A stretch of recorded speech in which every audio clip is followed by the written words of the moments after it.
It's Monday, April 16th, 2012. I'm Kevin McShann, and this is the McShann Sports Beat Report.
Texas A&M quarterback Reid Tannehill was so good at his job freshman year, he still holds 4 school records as a wide receiver.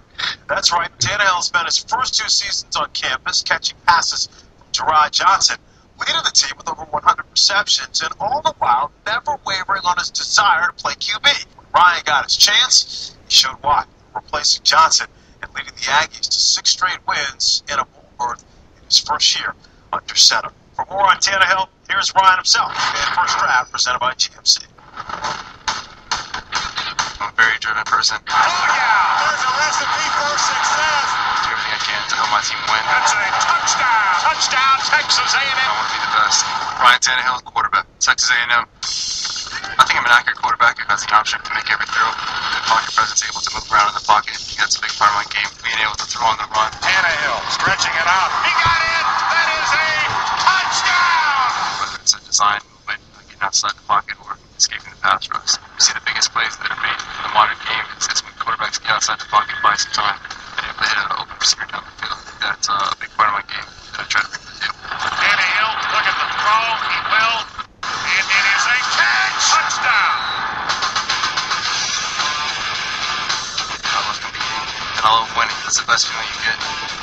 Prepare all week with your buddies and your teammates.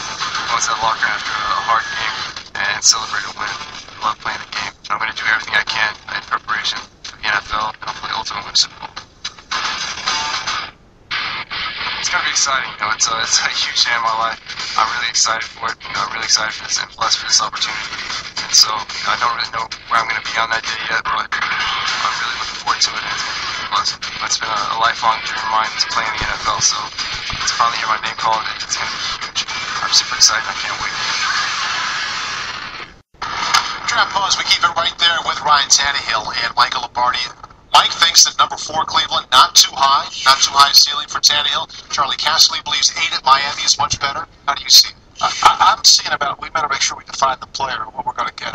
Everybody's talking about where is he going to go. I'm more interested in how's he going to play, and I think that's the fundamental question. Now, this workout down at A&M, I mean, let's be realistic. It's a stage. He should look good. He's going to look great. I mean, he's a former wide receiver. He's going to run good. He's going to throw the ball good. I wish one of these workouts, Paul, the receivers would hurt their hands and drop about 8 balls. But tomorrow we're going to find out only 2 balls hit the ground. Oh, my, that's all that happened. And so, to me, he's going to have to prove he can develop as a player.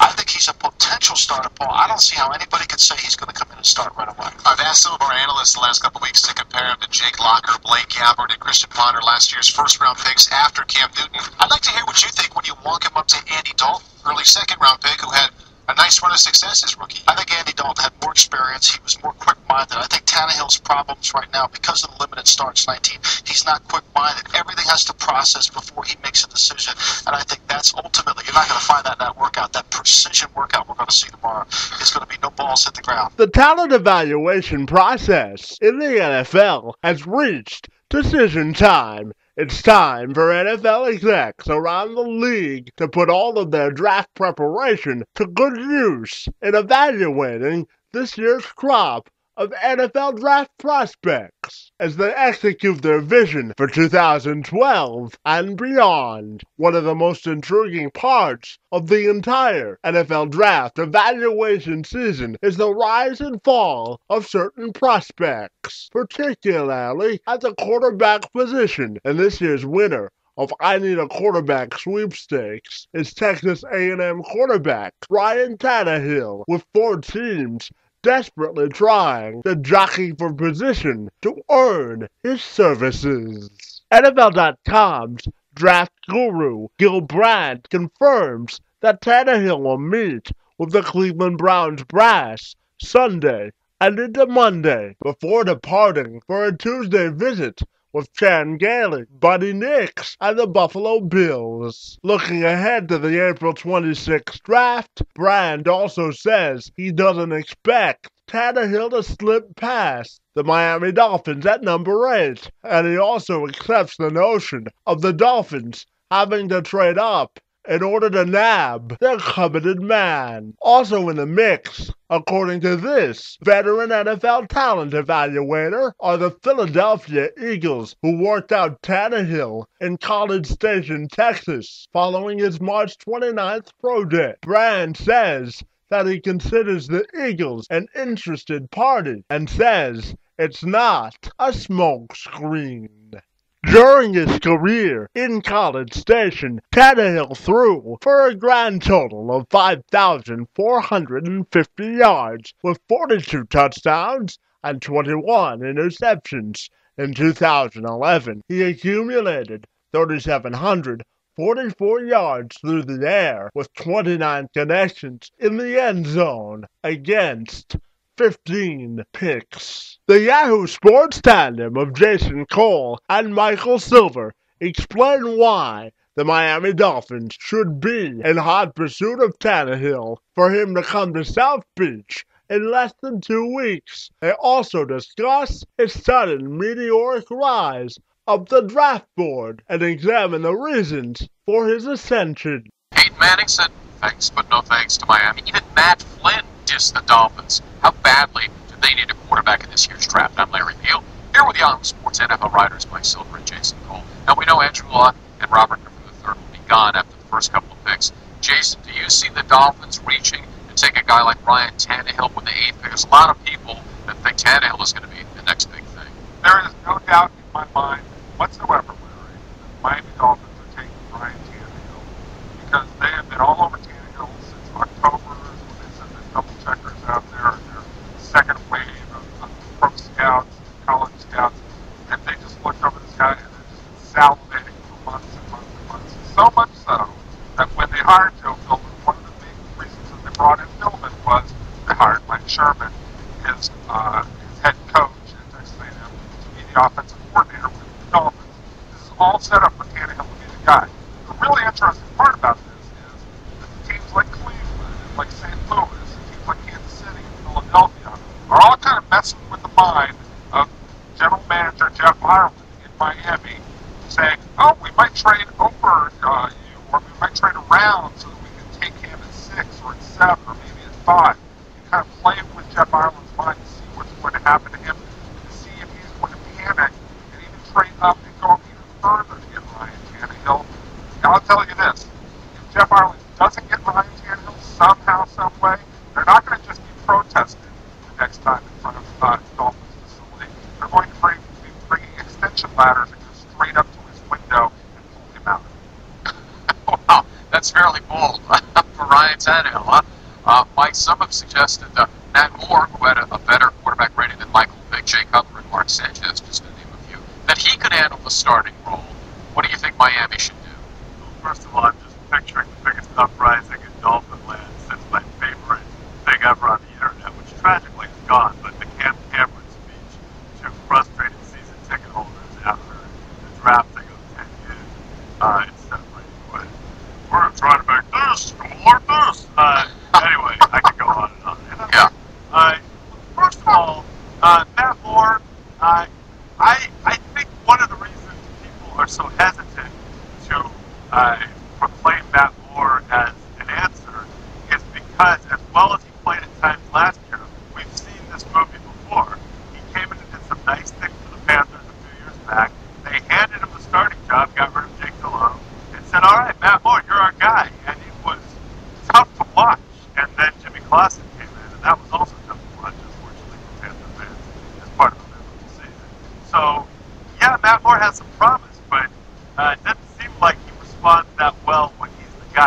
I think that Tannehill is going to be a reach. I agree with Jason. I think they're going to have to possibly either resist the compulsion to panic or maybe even trade up. And I think that they should be really bad at Matt Barkley and Landry Jones, two very, very good prospects, if not great prospects, who decided to stay in college, respectively, for their senior seasons. And if Barkley and or Jones were in this draft, you might be talking 3 and even 4 overall. And then the Dolphins wouldn't have to convince themselves, man, Tannehill's the guy. Because I think they are talking themselves into it because they struck out visibly on these other two. The urge to capture lightning in a bottle at the quarterback position has never been at more of a critical mass than now, with quarterback-starved teams such as the Cleveland Browns, Miami Dolphins, and Buffalo Bills eagerly awaiting the opportunity to make a permanent proclamation as to their solution at the most critical position in all of sports. And with Andrew Luck and Robert Griffin III respectively expected to be off store shelves when it comes to the first 2 selections of this year's April's draft, Ryan Tannehill becomes the best consolation prize for all of the other suitors searching for a signal caller. That being said, the question is Ryan Tannehill's inexperience going to act as a deterrent for success for those teams looking for their ultimate answer when it comes to their future at quarterback? Teams are willing to do some desperate things when it comes to filling that position. Because after all, if you don't have a quarterback in the NFL, you don't stand a chance at winning. So general managers such as Buddy Nix, Jeff Ireland, and Tom Hackard are all jockeying for position to put themselves at the head of the class when it comes to having a shot at the ultimate prize. And for those 3 men, the ultimate prize comes in the form of Tannehill. In the draft, you pay for potential. And despite only having 19 starts, Tannehill's ceiling seems to be at an all-time high. And if he's tutored correctly in the NFL, he's got a real shot to be a legitimate quarterback at the next level. With this month's drafts less than 2 weeks away, teams around the league who are absent a solid solution at the quarterback position will be scurrying around their team headquarters, making sure to put on their best poker face imaginable and seeing who will be the first to blink for the Texas A&M product. It's safe to say that Tannehill is sitting pretty in this NFL draft process, and we'll see if his potential will turn into production at the next level. Kevin McShane, Sports Beat Report.